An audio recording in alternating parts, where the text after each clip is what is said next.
Legal education hub channel में आप सभी का स्वागत है। मैं दुर्गेश प्रसाद, असिस्टेंट प्रोफेसर इन लॉ। आज भारतीय साक्ष्य अधिनियम 1872 की धारा 105 और धारा 106 के प्रावधानों से आप सभी को अवगत कराऊंगा। एक जानकारी आप सभी को दे दूं कि इसके पहले के वीडियो में सबूत के भार के अंतर्गत इसके पहले की धाराओं के विषय में हमने जानकारी प्रदान कर दिया था। यदि आप उसको देखना चाहते हैं तो लिंक के माध्यम से डिस्क्रिप्शन बॉक्स में जाकर के देख सकते हैं, उसमें मैंने लिंक को दे दिया है। तो चलिए हम देखते हैं कि धारा 105 में क्या प्रावधान दिया गया है। धारा 105 में लिखा हुआ है कि यह साबित करने का भार कि अभियुक्त का मामला अपवादों के अंतर्गत आता है। Burden of proving that case of accused comes with in exception. धारा 105 को बताने के थोड़ा सा पहले मैं एक जानकारी आपको प्रदान कर दूं कि सामान्य नियम यह है, यदि हम भारतीय दंड संहिता को देखें तो उसमें लिखा हुआ है, यदि कोई ऐसा व्यक्ति जो ऐसा कोई कार्य करता है जो विधि के द्वारा मना किया गया है तो वह अपराध होगा। अगर अपराध होगा तो उसके लिए उसे दंड मिलेगा। यानी कि यदि कोई व्यक्ति एक्ट प्रोहिबिटेड बाय लॉ कोई कार्य करता है तो अगर वह क्राइम है तो उसे क्या मिलेगा? पनिशमेंट मिलेगा। यानी कि यदि एक्ट करेगा तो एक्ट प्रोहिबिटेड बाय लॉ है, तो अगर पनिशेबल है तो उसे पनिशमेंट जरूर मिलेगा। भारतीय साक्ष्य अधिनियम की धारा 105 का बनाने का उद्देश्य है, यदि कोई व्यक्ति अगर कोई कार्य किया है और कार्य के अंतर्गत उसको उस कार्य को एक्सेप्शन के अंदर उसको प्रूफ कर देता है, अपवादों के अंतर्गत उसे बता देता है, तो वह जो कार्य किया गया है, जिसके द्वारा जो कार्य किया गया है वह क्षम्य माना जाएगा। दूसरे शब्दों में हम कह सकते हैं कि धारा 105 का उद्देश्य यह है, यदि कोई व्यक्ति कोई कार्य किया है, अगर उसका कार्य भारतीय दंड संहिता की धारा 76 से लेकर के 106 के अंतर्गत यदि आता है और वह उसको प्रूव कर लेता है तो उसे अपने कार्य से मुक्ति मिल जाएगा, उसे क्षमा प्रदान कर दिया जाएगा, अर्थात उसके द्वारा किए गए कार्य की सजा नहीं मिलेगी, क्योंकि उसको वह अपवाद के अंतर्गत प्रूफ कर देता है। तो धारा 105 भारतीय साक्ष्य अधिनियम की धारा 105 में लिखा हुआ है, यदि कोई व्यक्ति किसी कार्य को किया है, एक्ट प्रोहिबिटेड बाय लॉ किया है, अगर वह जो है अपवादों को प्रूफ कर देता है, अपवादों को बता देता है, तो वह क्षम्य होगा।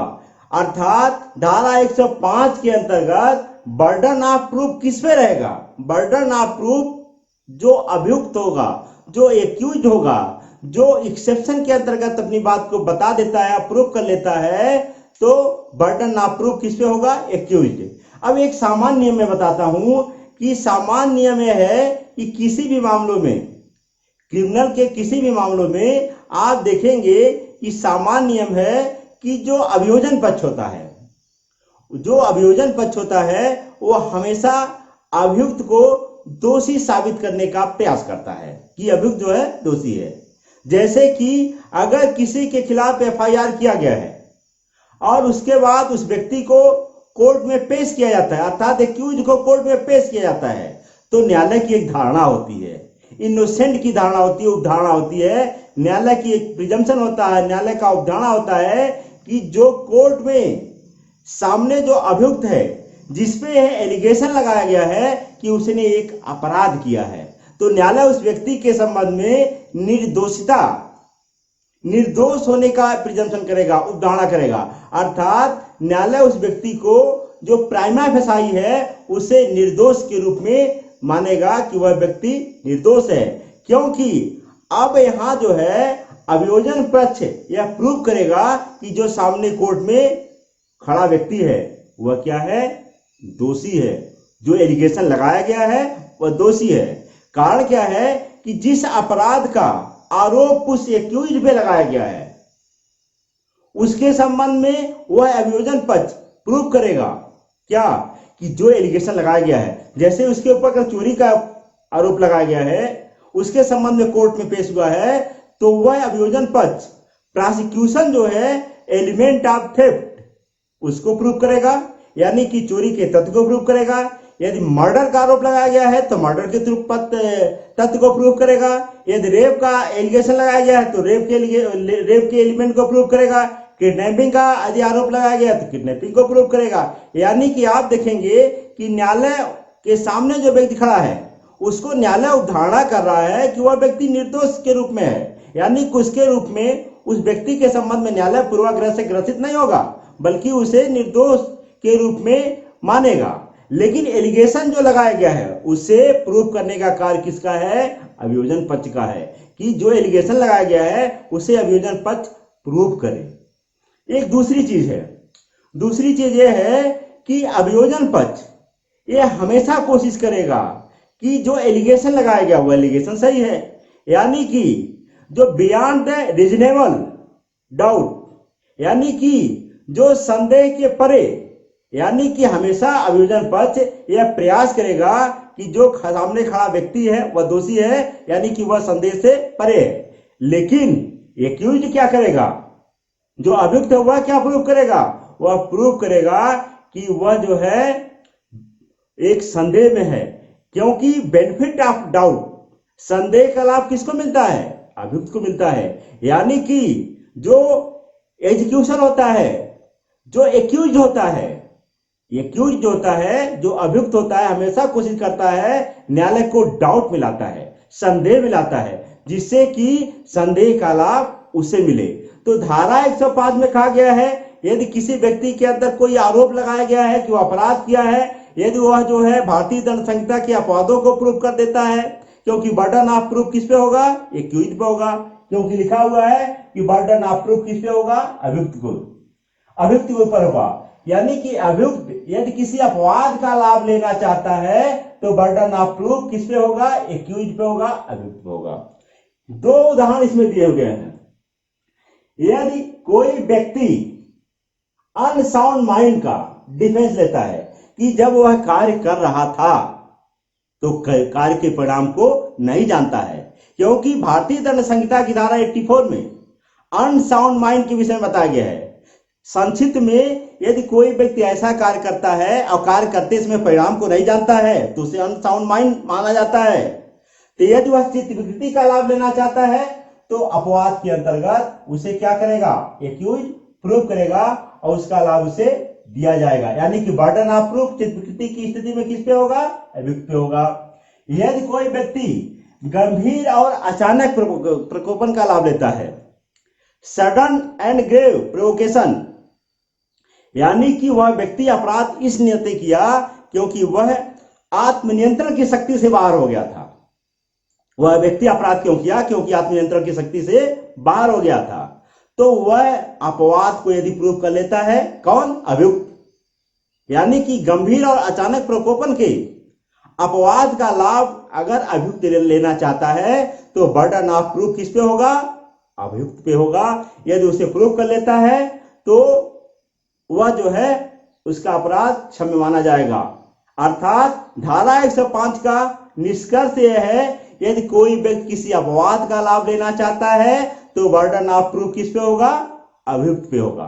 अब चलिए देखते हैं धारा 106 संक्षिप्त में, विशेषतः ज्ञात तथ्य को साबित करने का भार। Burden of proving fact specially with in knowledge. धारा 106 विशेषतः ज्ञात तथ्य को साबित करने का भार, burden of proving fact specially with in knowledge. जैसे कि यदि किसी तथ्य के बारे में केवल उसी व्यक्ति को ज्ञात है जो उसको जानता है, क्योंकि इसमें जो शब्द प्रयोग किया गया, बहुत अच्छा शब्द प्रयोग किया गया है, नॉलेज, उसके अंतर्गत वह ज्ञान था। किसका? विशेषतः, यानी कि उस तथ्य की जानकारी केवल उसी व्यक्ति को थी। तो बर्डन ऑफ प्रूफ किस पे होगा? जिसको उस तथ्य की जानकारी रही होगी। यानी कि यदि किसी मामले में किसी विशेष तथ्य की जानकारी, विशेष तथ्य का ज्ञान मुझे था, तो बर्डन ऑफ प्रूफ किस पे होगा? मेरे पे होगा। जैसे यदि कोई व्यक्ति रेल की यात्रा कर रहा है और उस पे एलिगेशन लगाया जाता है कि वह बिना टिकट का है, यानी कि आरोप लगाया गया किसके द्वारा? रेल डिपार्टमेंट के द्वारा कि वह जो है बिना टिकट के है, तो बर्डन ऑफ प्रूफ किस पे होगा? जो व्यक्ति यात्रा कर रहा था वह प्रूव करे कि उसके पास टिकट था, क्योंकि उसी को मालूम था कि बर्डन की जो है उसके पास टिकट था, वह उसको प्रूव करे, क्योंकि उस तथ्य की जानकारी रेलवे डिपार्टमेंट को नहीं था। तो आप देखेंगे धारा 106 के अंतर्गत, यदि किसी विशेष तथ्य की जानकारी किसी व्यक्ति को रही हो तो बर्डन ऑफ प्रूफ उस पे रहेगा। यदि जैसा मैंने बताया, रेल में बिना टिकट यात्रा का आरोप यदि लगाया जाता है, एलिगेशन लगाया गया, तो जो व्यक्ति यात्रा करता है, जो पैसेंजर है, उसे प्रूव करना होगा कि उसके पास टिकट था। यानी कि बर्डन ऑफ प्रूफ धारा 106 के अंतर्गत किस पे होगा? यात्री पे होगा, पैसेंजर पे होगा। तो आज मैंने धारा 105 और धारा 106 की जानकारी प्रदान किया। यह जानकारी आप देखेंगे कि यह दोनों धाराएं लॉ के विद्यार्थी के लिए, जुडिशरी के लिए, एडीपीओ के लिए और अन्य लॉ की परीक्षाओं में बहुत ही महत्वपूर्ण है। तो आप इस जानकारी को ज्यादा से ज्यादा विद्यार्थी और कैंडिडेटों में शेयर करिए जो लॉ की पढ़ाई कर रहे हैं, या ऐसे विद्यार्थी जो जुडिशरी की या अन्य कॉम्पिटिटिव एग्जाम की तैयारी कर रहे हैं, अपने करियर को बनाना चाहते हैं जिससे उनको लाभ हो। तो आप जो है इसको शेयर करिए, लाइक करिए, सब्सक्राइब करिए। धन्यवाद।